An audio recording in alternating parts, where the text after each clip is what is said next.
So yeah, so basically our project is like we are rock climbing enthusiasts. Who loves rock climbing? Awesome, yes. So this is for all of us. So basically our project is like we want to make it something fun, and because we are computer science major students or something like, we are always coding or doing like less fitness obviously in some ways. So rock climbing is something indoors, available all the time. Just go there and have fun. So if you are rock climbing enthusiast, you know what kettleboards are, right? So kettleboards, like, they light up when we climb. It's always something that they are rigid, like they have their own specific things. And even if we want to do something on our own or unique, we cannot do.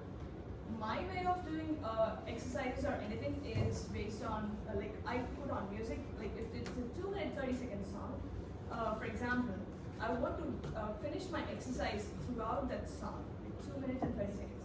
Something like that. So I want to implement the same on rock climbing. So 2-minute 30-second song. So I want to do my own path throughout that kettlebell. So it's like, based on the song, I can make my own rhythm and make my own custom steps, right?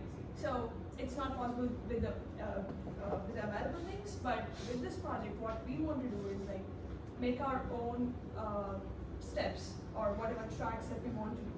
And this, we can, okay, I'll keep continuing because, yeah. So basically the tools that we used are Python, Flask, MySQL, Bootstrap, JavaScript, HTML, CSS, GitHub. So you know what, these are amazing tools, and yeah. The key features are we have registration and login. Of course, we want to save the details that we are doing, and our registration is super secure. We use secret and hashing the passwords, and then we have route customization and selection. It's like the routes can be something that we make, or we can use the routes that were already made. And then our web application is very user-friendly. We have the best user interface and user experience. And also, we have the user statistics and difficulty levels. It's not like just want to do, but it have everything, every level that we can do. So Ryan comes now and he talks about just a real quick just overview of some of the data we use and collected. So it's sort of just a general like overview of data. So we have users. We can keep track of our users. So just pretty simple. We don't need much from them. Just username and password. And then routes. These are the custom routes you make on the actual board. So we take the actual the name, the difficulty we want to store, that sort of thing, the angle that the board is, what type of board it is that they used, and who created it, and all that. So the grid, that's the actual route that they made. It's related to that's the grid that's related to the route. The reviews, those are all the reviews that people can leave on each route. The person can rate which route they liked and which one they didn't. And then, so yeah, that's kind of an overview of the data we use. We'll run our application now. That's not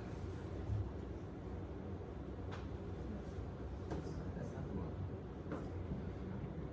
Oh, okay. And then here's just a quick view of the app. I'm just going to log into it. Oh yeah, I'm creating an app. So You're just slow. yeah, we have both. So you type in your name, email address, and password. And then I can register an account with the application. And then when I get back to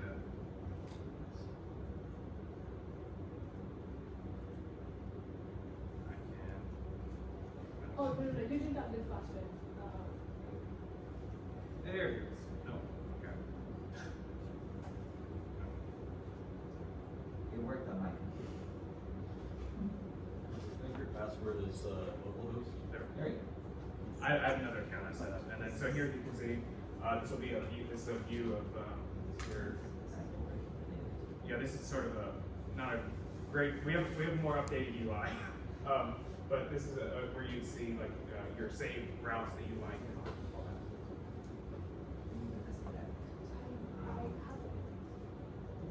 explain the learning experiences that we learned on the journey.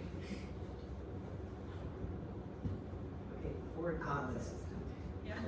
For context, I know for me explicitly, this is the first hackathon or event that I've done in general, and my only experience is really in cybersecurity. So a lot of this development and interactions with the UI, UX were the first times that I've even touched HTML. And so we kind of really only had one headliner for backend, so we were kind of really, and he was also teaching another team member how to basically do everything from scratch. We are not at all used to any of this development whatsoever. Yeah, we were able to create through them working together a proper backend. She was able to develop our secure login and registry and make sure that all of our users' data is secure and safe. And then obviously we were able to develop a more forward idea for what we want to create with this web application. So right here we have the dashboard where I was able to, as we saw in the data that he presented to the backend, we have the name of whatever route we've selected. These are time units that you have saved and maybe some that are suggested.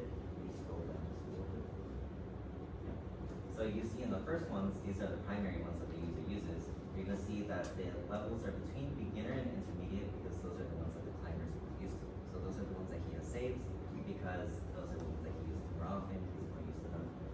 They're going to have different ink plans, most of them a bit on the smaller side, and then the board compatibility because these all have different board sizes. They're about 12x12, 12x16, 7x10, and I believe it's 8x12. And then obviously on the recommended side, as this user's gotten comfortable with beginner to intermediate level clients, they're now being recommended some intermediate, pro, or advanced clients that they might be interested in learning if they feel comfortable enough to do so. So that's kind of what we have for the main page with the users available. And we have the actual application that you use to build your clients. So this would represent the board. So we have a key. The key's not there because it broke it. So you could select the board by default. They're this gray color. Then they take on the green spot, which would indicate that you could hold. You could use either your feet or your legs on a hold. Then yellow indicates you should only be using your foot, and then orange indicates you should only be using your hands for a certain hold to increase the difficulty and whatnot for the certain level that you're trying to reach.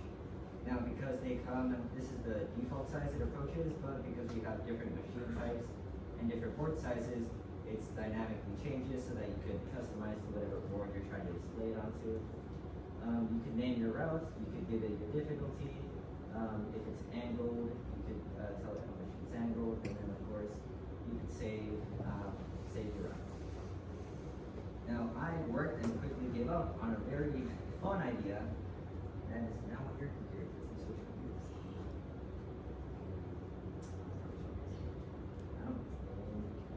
Right here we have an add a rock wall. So in case that you just have, you want to challenge yourself on just a free climb wall extra channel, you could upload just a picture of your wall. That was on the other laptop.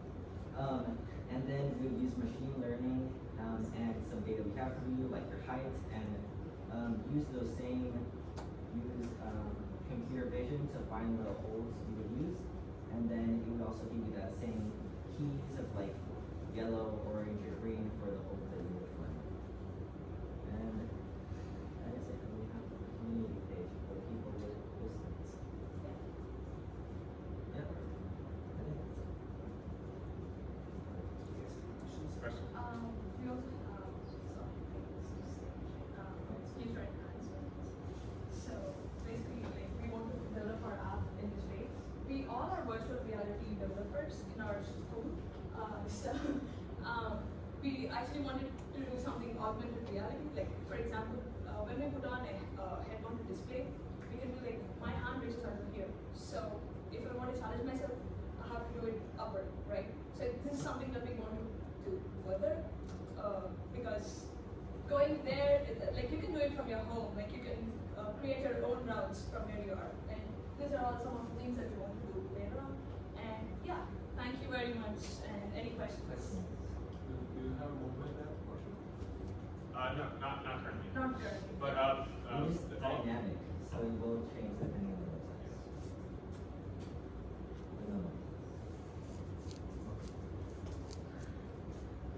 So, I know that like coming up, there's all these like really cool ideas of like scanning an existing rock wall and kind of creating a kills rock movement or having this like AR climbing experience. As it stands, what separates your app from something like just the built-in kills We didn't cover this much, but we wanted a much more social aspect. So we kind of ran out of time and didn't get to implement this fully. We also wanted to attach locations. And so if you go to a certain gym, usually the gym you go to and the type of rock wall are attached, so they kind of can be the same variable effectively. But we wanted to have a map where you could choose your gym, and then it would display people's routes that they've shown there. As both a way to find routes that work for your board and a way to meet other people. Because usually you see people, and if you notice a route, you'd be like, oh hey, it's the shortest. We also wanted to implement commenting, so you could maybe say, I really like this route, do you have any like other ones? So that was the main thing that set us apart. I haven't used the filters that much, but I do remember it didn't have much social aspect to it. I didn't know that. But that was what really set us apart. That's it.